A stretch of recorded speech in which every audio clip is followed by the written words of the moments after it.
What is up, college football fans? What is up, Clemson Tiger fans? What is up, YouTube? Happy Sunday to everybody. It's a beautiful day here in Minneapolis, Minnesota. Yeah, I'm at the airport here, waiting on my connecting flight to Las Vegas.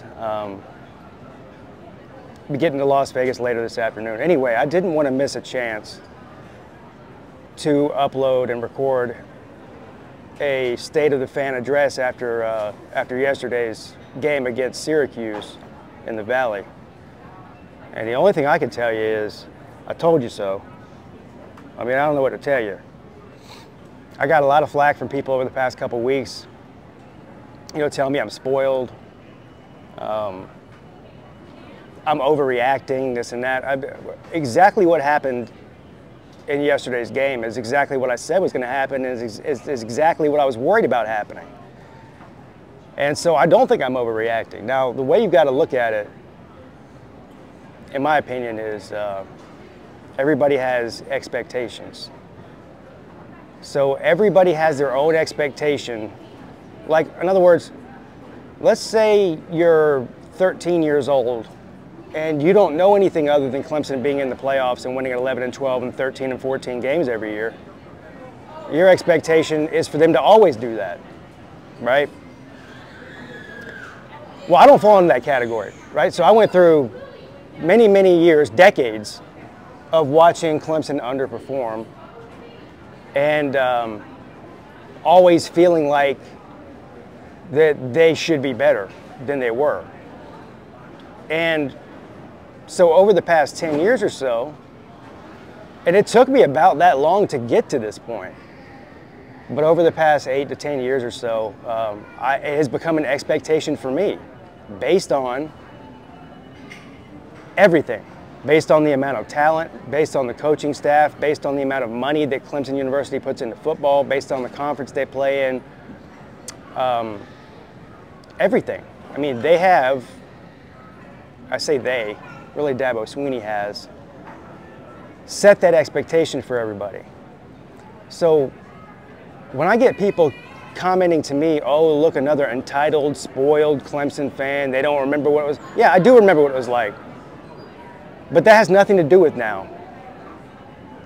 And I can go ahead and tell you right now, I don't think in 2023, Clemson's going to be making a run at anything.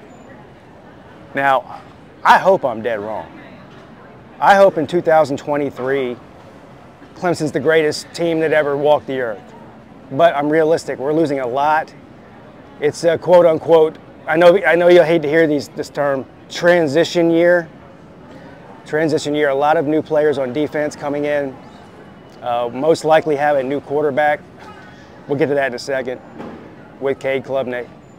First year starter is what I'm getting at. So this team this year is primed and loaded to deliver something. Now, am I saying they're going to win a national title? No, I'm not crazy. Hell, I barely picked them to beat Syracuse, and I was right. But it's a long season. There's still a long way to go. But they've got to get their shit together, and they're reaching the critical point right now, in my opinion. The offense seems to be going backwards instead of forwards. Now let's get on the subject of DJ Uiagalelei, who clearly had the worst game of his career last night. 4 turnovers. Well, 3 of them were from him, and he could have turned it over another couple times. Now, look, I know there's a lot of conspiracy theories and chatter going on about what may or may not happened with that personal foul penalty with Joe Ngata on the sideline. According to Ngata, they did DJ wrong, during that run play he did, and homeboy stomped on his hand intentionally. Joe Ngata saw it, got mad, started pushing and shoving. And if you look at the live broadcast that I was doing during the game, I was shocked. Of course, I didn't see any stomping of any hand, but from the replay, I was like, that's not like Joe Ngata to do that. He's a very calm guy.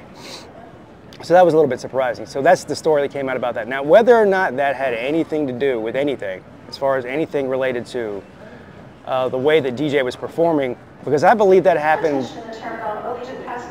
I mean, he was already throwing interceptions before that happened. Not saying it didn't affect him, not saying it did. I'm saying I really don't know. I've been traveling since early this morning, so I haven't really been in the loop. But what I do know is it was the worst game of his career, and he should have been benched. And Klubnik came in there and got it done. Did Klubnik do some kind of spectacular comeback? No, he just didn't fuck up, right? He just didn't mess up, which is all you can really ask for from him. Defense played good for the vast majority of the game. I don't want to hear anything about referees. Hey, look, if your only response to anything about losing a football game is referees, that's the reason I almost hate going on Twitter at this point. Because that's all you hear after every single loss, referees. If that's all you got, then I don't even want to debate with you. Because you're not smart enough to have a debate, quite honestly. Turn the ball over 4 times, find a way to win. That's nothing short of amazing and fantastic. I really don't know what else to say. DJ is the starter from here on out. I don't even know why anybody's bringing up the idea that DJ is going to get benched permanently for Cade Klubnik. The only way that would happen is if DJ went out there and turned the ball over 3 times against Notre Dame in a couple weeks. They might consider making a permanent change then. Anything short of that, it's not happening. I don't know, you guys haven't been listening to Dabo Swinney for the entire offseason and during the preseason and during the first half of this season. DJ's his guy. That's it. And I take him at his word. When he says DJ's his guy, I believe him, because why wouldn't I? What's the last on the list here? Oh, is Clemson a playoff team in that? Not currently. They have a playoff caliber defense, offense. I don't even know what the hell. Other than Will Shipley, we got Will Shipley, Antonio Williams, and Phil Maffa played great. And when the tight ends get involved, they play great. But really, whatever, 90% of your offense is running the quarterback, Antonio Williams and Will Shipley. So is that a playoff team in that? No. No. Need some more people to step up. Wholeheartedly disappointed with the play calling in the game. And not as a whole. I think actually a good portion of that game, I didn't have any issues with what they were calling. A couple of crucial plays, though, just like in the week before against Florida State, where I just leave your head scratching with the quarterback runs. I mean, mind-boggling. It's like before the game they've decided, we're running him 15 times or 10 times or whatever the number is, and they're going to do whatever they have to do to make that happen. There's no, like, situational awareness that's going on in some of these plays. But anyway, that's neither here nor there. The last thing I will say is about the Clemson gathering at the Paw thing. I'm just so tired of talking about it and answering to it. If you have been watching college football for at least a decade or more, 20 or 30 or 40 years, if you've been covering the sport for at least 5 or 10 years, I don't know how you don't know that Clemson runs on the field after every single game. Like, how is that possible that you don't know that? You laugh about it last week, you laugh about it this week, you'll laugh about it the next home game, you'll laugh about it next year.